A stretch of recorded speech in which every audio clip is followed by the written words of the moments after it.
Welcome to Variant One Shot. The reason every December is Star Wars month here on Variant is because every December, Disney and Lucasfilm will release a new Star Wars movie. And this year, we got Rogue One, a Star Wars story. And since I saw it last night, it's time to give you my thoughts. Also, most of this review is gonna be spoiler-free, at least until the very end, because there's one thing in particular I want to get into detail about, but don't worry, I'll warn you when that time comes. Getting right into it, I thought this movie was really good, and I had a lot of fun watching it. It's a very different Star Wars movie from any we've gotten thus far, which is to be expected as it's not an episode like the rest. And a big reason of why it's so different is because, first off, this is a spin-off story, and the movie doesn't follow a soon-to-be Jedi or a Sith Lord. But I think that's part of the appeal to this movie, and it's a nice change of pace. Although, with that said, I can't wait to see Episode 8 to see Luke and Rey mow down some First Order with their lightsabers. Rogue One also has some amazing visuals, especially once you hit the third act. Sweet baby Jesus, does this movie really kick into high gear once that happens. It basically becomes the game Battlefront, but in live action. Again, everything on Scarif in the final space battle is just awesome.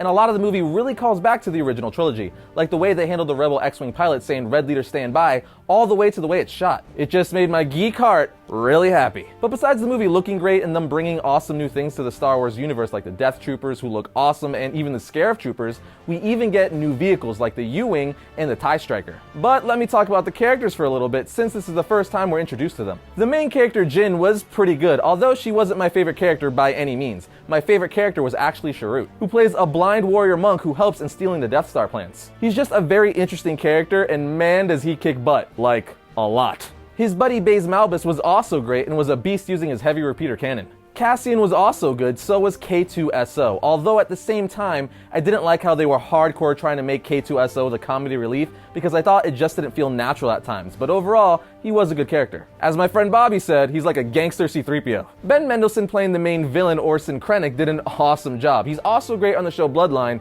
Watch that on Netflix if you haven't already. And Mads Mikkelsen playing Galen Erso was also fantastic. He's pretty much good in everything he's in, like Hannibal, and playing the main villain in Doctor Strange. But now let's talk about my dislikes. You know what character I didn't like? Saw, played by Forrest Whitaker. Which is weird because I normally love me some Forrest Whitaker. For some reason, I just didn't like the way he portrayed his character. And even though I really enjoyed the movie overall, I felt like the movie was missing something, like it was lacking some of the magic some of the best Star Wars movies have. I also thought the second act was a bit slow. The first act is great, you're getting introduced to all the characters and the plot, but the second act just kind of dragged for me. But like I said earlier, once the third act kicks in, it's more Star Wars awesomeness. Literally. Another thing that disappointed me was the lack of Darth Vader. He was one of the main reasons I was excited for this movie, but he was only in like 2 scenes. So if you haven't seen the movie yet, don't get your hopes up. He's not in it all that much, which was a major letdown for me as he's one of my favorite Star Wars characters and a big reason I was excited for this movie. But this brings me to spoiler territory, friends. So if you haven't seen the movie yet, this is your time to check out of the video. All the people gone who want to be gone? Okay, here we go.